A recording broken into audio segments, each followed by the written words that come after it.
Acompaña Luis Miguel Castilla, director de Evidenza Instituto y exministro, es titular de la cartera de Economía y Finanzas. Señor Castilla, ¿cómo está? Bienvenido. Buenas tardes, Valeria. ¿Por qué? ¿Por qué a estas alturas del partido el ministro sale a reconocer que estamos en una recesión? ¿Por qué en octubre, a 2 meses de cerrar el 2023, hay alguna causa, alguna razón detrás de estas declaraciones del titular de la cartera? A ver, no voy a especular, pero obviamente las cifras de agosto han sido malas. Él ya inicialmente había contemplado un crecimiento alto en julio, no se dio. Contempló una recuperación en agosto, no se dio. Y probablemente con los indicadores adelantados, la caída en el IGB interno, el menor consumo de cemento, la caída de la importación de bienes de capital, que es un buen proxy para la inversión, tiene bastante información para hacerle confirmar que cuando se publiquen las cifras de septiembre vamos a estar todavía de capa caída. Entonces, ¿En rojo? En rojo. Entonces, probablemente ya se confirma el hecho de que la economía peruana no va a crecer este año. Y esto, ¿por qué el timing de hoy mismo? Probablemente sea porque está en el Congreso sustentando un crédito suplementario. Ajá. Entonces, creo que la justificación, según el ministro, es que si le inyecta recursos públicos a la economía, eso va a revertir esta parálisis que vemos económica, ¿no? Donde la mayoría de sectores, excepto minería, han caído. Yo honestamente creo que el timing, digamos, ya confirma algo que era Choto Vox Populi. Todos los analistas han venido ajustando a la baja el crecimiento económico y la mayoría ya pronostican una contracción este año. Entonces el ministro lo dice probablemente pensando en que eso quizás lo vaya a ayudar a sustentar su pedido de un crédito suplementario, que es casi como una mini ley de presupuesto que está presentando ante el Congreso de la República, ¿no? De mayor gasto, bonificaciones, entre otros aspectos. Porque probablemente esto se esté preguntando el televidente a esta hora, señor Castilla. ¿Qué es un crédito suplementario? ¿Es suficiente esto que ha anunciado el ministro para revertir, digamos, un desempeño muy pobre de la economía? Usualmente el presupuesto se asigna y se discute una vez al año en noviembre en la ley de presupuesto. Sí. Y se establecen las partidas presupuestales para todo el año. Pero hay ocasiones en las cuales se aumenta ese techo de gasto cuando hay ingresos extraordinarios, por ejemplo, y se quiere incorporar eso a la ley de presupuesto, y por eso se discute en el Congreso un cambio a la ley de presupuesto, un incremento en el techo, que sería el caso, o en motivos, digamos, de urgencia nacional, donde se requiere estimular la economía. Entonces, creo que en este caso no es que haya más recursos, sino que probablemente lo que sea el móvil central sea que la mejor forma de enfrentar la recesión, hablándolo ya claramente, es a través de gasto público. Yo honestamente discrepo de esa receta porque ya vamos inyectándole muchos recursos a través del Plan Compunche Perú. Claro. Y si uno ve los resultados, pues no han funcionado. La inversión pública se ha contraído o ha crecido muy poquito.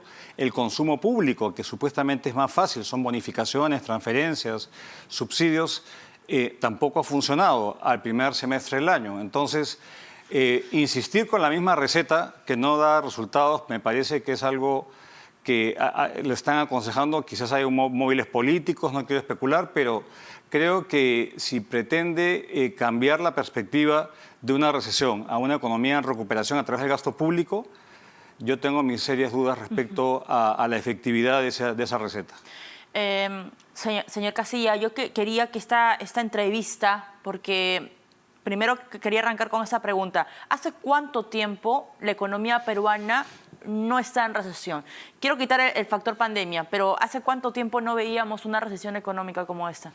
Quitando la pandemia, tuvimos una caída fuerte que no llegó a ser recesión, o hubo algunos meses en recesión en el año 2008. Ajá. En el año 2008 2009 más precisamente, hubo el efecto de la crisis financiera global, que involucró la quiebra de bancos internacionales, una recesión muy pronunciada que tomó años revertir. Previo a eso, la crisis externa más complicada y que afectó al Perú fue el año 98. En el año 98 se dio la crisis rusa, estamos hablando de 25 años, en el cual la economía peruana se vio afectada por una gran devaluación, hubo quiebra de bancos, quiebra de empresas y entramos en un proceso recesivo que tomó años revertir. O Entonces, sea, hace 25 años... No teníamos un crecimiento anual negativo como el que estamos teniendo, tendríamos este año, a excepción de la pandemia, evidentemente. ¿Cuánto tiempo, digamos, le tomó en ese escenario, 1998, señor Castilla, al Perú, digamos, salir a flote en términos económicos? La economía peruana mostró ser muy resiliente.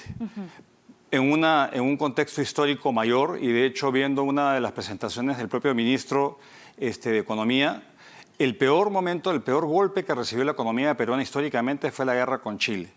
Y en ese momento hubo una contracción y tomó más de 2 décadas volver a los niveles de ingreso per cápita que teníamos en aquel entonces.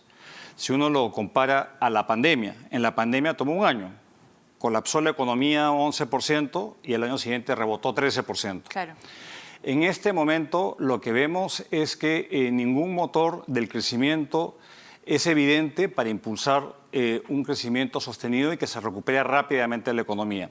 Hay factores que sin duda van a ayudar porque el fenómeno del Niño va a culminar en algún momento del año entrante. Ajá. Y eso va a ayudar y la recuperación y la reconstrucción del Niño, eso ayuda, moviliza recursos.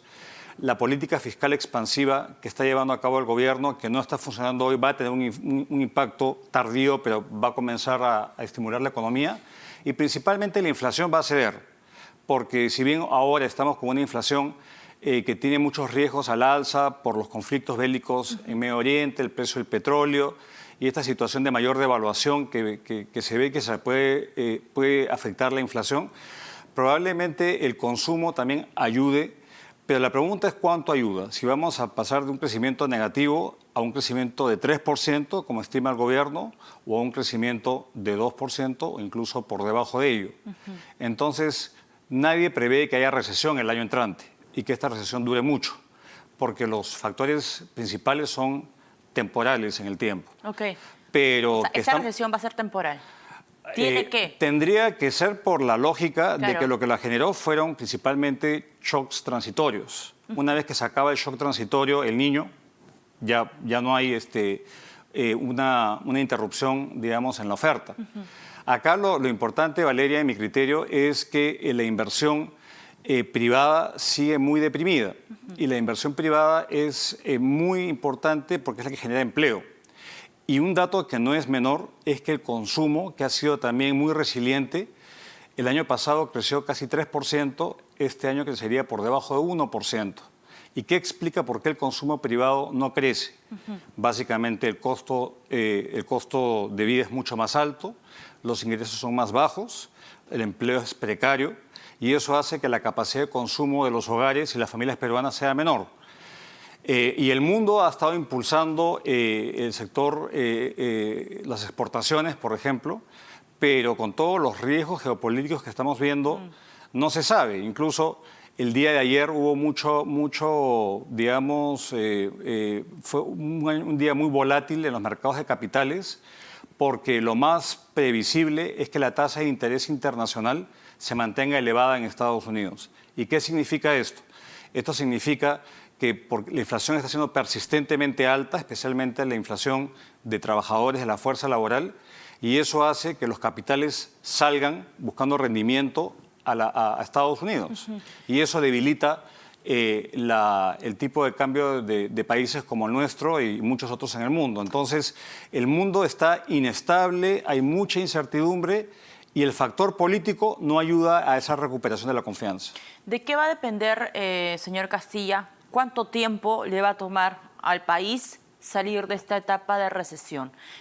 ¿Qué debería pasar, digamos, para empezar a encaminar la economía nuevamente? ¿Hay factores claves, digamos, que uno debería visualizar o visibilizar, digamos, en el corto o mediano plazo? Mire, yo creo que hay dos políticas, la política económica tiene dos brazos, ¿no? Tiene la política fiscal y la política monetaria. La política monetaria, el objetivo central del Banco Central es controlar la inflación. Y por eso probablemente ellos van a comenzar a bajar lentamente la tasa de interés. Y eso en función de que la inflación vaya bajando en el tiempo y probablemente hacia el rango meta de 3% el año entrante. La otra política es la fiscal y el instrumento es el gasto público. que es lo que está apostando el ministro de Economía. Entonces, estos créditos suplementarios serían efectivos si efectivamente uno inyecta recursos y automáticamente se usan y generan pues una actividad en el sector de construcción. Ahora, si es que se está dando muchos bonos y está viendo por encima el proyecto de ley, hay transferencias, hay incremento a los trabajadores públicos, hay todo tipo de pequeñas bonificaciones que puede ser liquidez que aporte, que ayude en el corto plazo. Pero el costo es que puede acabar debilitando las cuentas públicas. Y de hecho, si uno ve la recaudación tributaria ha venido cayendo justamente porque la economía ha venido creciendo menos. ¿Cómo vemos la recesión? Digamos, ¿cómo el peruano o la peruana de a pie ve la recesión, esto que acaba de admitir el ministro, en las calles? ¿Ya se está observando con un nivel de pobreza, con un nivel de informalidad? ¿Cómo se siente en la calle cuando un país, en este caso el Perú, está en recesión? Bueno, lo que se siente, en el caso extremo, se siente hambre, porque mucha gente no llega a tener el ingreso suficiente para cubrir el costo de la canasta básica. Entonces, y lo que se ha visto es la pobreza urbana, es lo que más ha crecido en el país a partir de la pandemia. Entonces, la afectación es la incapacidad de poder consumir, tener digamos, alimentación suficiente para subsistir. Ahora, lo que ocurre es la pérdida de empleo. Una economía que crece 3, 4% genera una demanda de trabajo. Una economía que crece menos no genera empleo.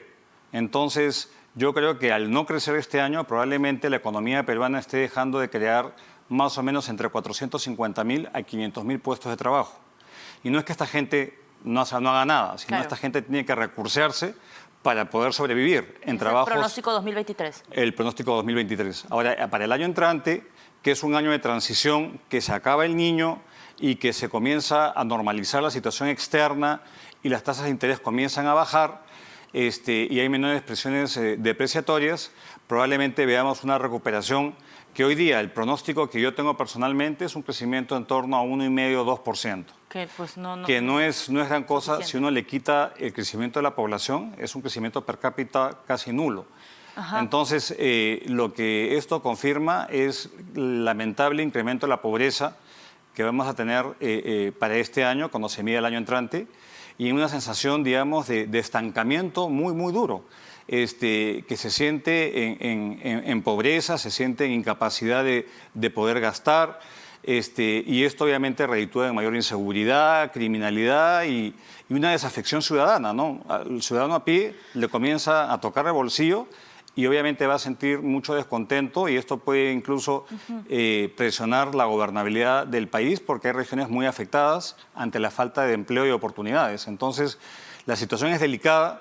Yo creo que el ministro, así como le pone tanto énfasis al gasto público, debería efectivamente, la presidenta, no depende solamente de él, ciertamente, pero del gabinete, debería tomar muy en serio el hecho de que si es que no cambia esta expectativa tan negativa que tenemos hoy en día, la inversión privada va a seguir cayendo. Los esfuerzos hay muchos, pero todo está entrampado y no permite que los proyectos se materialicen y tenemos mucha parálisis, mucho inmovilismo de proyectos que no se están dando y esto hace pues, de que sea una oportunidad perdida por el país y una precarización. Y a diferencia de países que reducen la pobreza, nosotros estamos yendo hacia atrás viendo la pobreza incrementarse. ¿En qué momento, señor Castilla, una recesión, digamos, o no sé si es lo mismo, recesión que crisis económica, o una recesión, en qué momento desemboca una crisis económica, o de repente si estamos cerca a una depresión? No. ¿Cuáles son las diferencias? ¿Son términos conceptuales? No. A ver, una crisis económica usualmente también viene acompañada con una inestabilidad en los precios, la inflación se dispara, el tipo de cambio se devalúa. Por ejemplo, es la mezcla de las dos cosas. Ya. Hay usualmente un fenómeno que en economía se llama estanflación, que es la mezcla de inflación alta y crecimiento bajo. Yo creo que la inflación va a bajar, entonces el riesgo está bien acotado en el país. Lo que tenemos, depresión tampoco. Depresión tuvimos una muy cortísima en la pandemia. Lo tuvimos en la crisis del 29, en otros momentos históricos. Ahora no hay nada que indique una depresión económica en absoluto. Simplemente es esta recesión.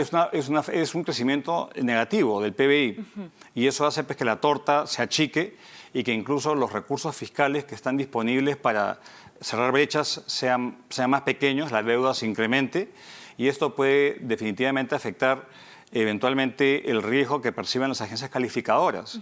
Algunos están viendo que este menor crecimiento que tenemos puede impactar adversamente sobre la capacidad de pago del país.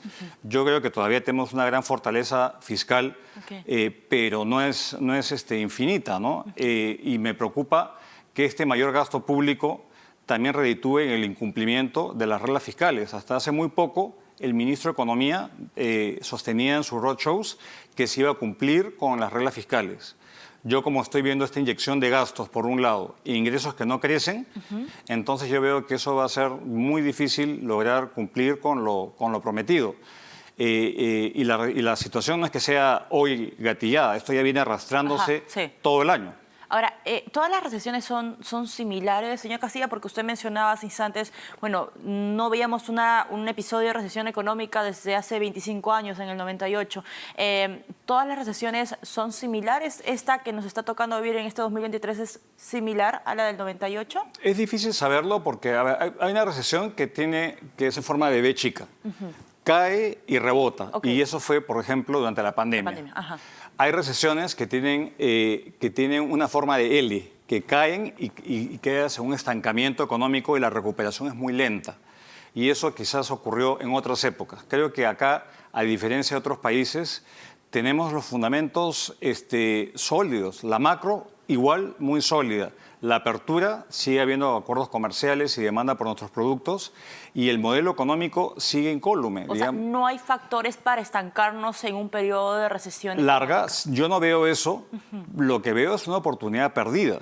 Una oportunidad perdida porque en lugar de ponerse de acuerdo para implementar reformas que mejoren la productividad, que efectivamente desregulen la economía, que haya racionalidad en las normas que se aprueban y que se deje de lado pues, el populismo legislativo y el gobierno sea menos permisivo y permitir cuestiones políticas que no tienen sustento técnico.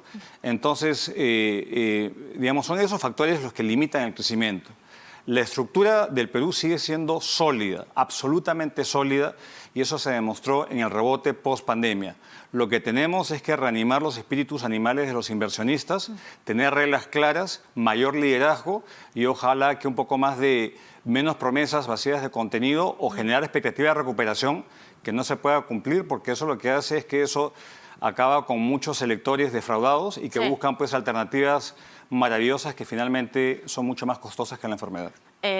Señor Castilla, ya para ir cerrando, en este informe muy interesante que se publica hoy en el Diario de Gestión por lo de Moody's, también se hace, digamos, una mirada muy interesante a lo que está ocurriendo en regiones. Hay 11 regiones en recesión desde junio, me parece, del año pasado.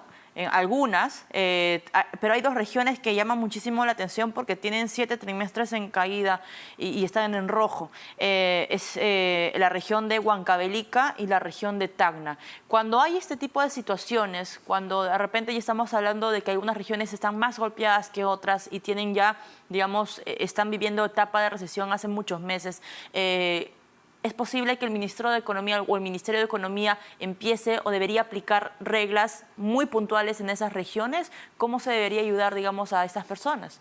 A ver, yo creo que el tema central es asegurar que los recursos públicos, y Tacna me sorprende porque Tacna es una región muy rica en canon, recibe canon y regalías, entonces probablemente lo que está viendo es una incapacidad de gasto muy grande o autonomías mal utilizadas para gastarla en cosas que no deben. Creo que también los problemas que hemos tenido políticos ahuyentó mucho al turismo chileno que entraba a Tacna a atenderse y eso, digamos, fue abortado con los conflictos de inicio del año, la convulsión social. Ahora, el caso de Huancavelica es distinto porque es una región que tiene fortaleza también minera, pero es una región tradicionalmente retrasada y que no ha sido parte del progreso del país. Entonces acá básicamente es uno, mayor acompañamiento del Ministerio de Economía, mejora en los expedientes técnicos y obviamente tratar de facilitar la actividad privada en esas regiones que tienen, digamos, un potencial muy grande, pero que hoy día adolecen de liderazgo. Acuérdese que Tacna tuvo un gobernador regional que lo sacaron y lo volvieron a reponer. Sí. Entonces esa inestabilidad política impide que haya pues, continuidad y eficacia en las políticas que se implementan. Y esto obviamente pasa factura a la siguiente elección porque son gente que está muy molesta y que va a buscar nuevamente, como dije anteriormente, soluciones y panaceas que al final acaban siendo muy costosas para el país. Clarísimo. Señor Castilla, como siempre un gusto tenerlo y conversar con usted. Luis Miguel Castilla, director de Evidenza y exministro de Economía y Finanzas. Señores, estuvo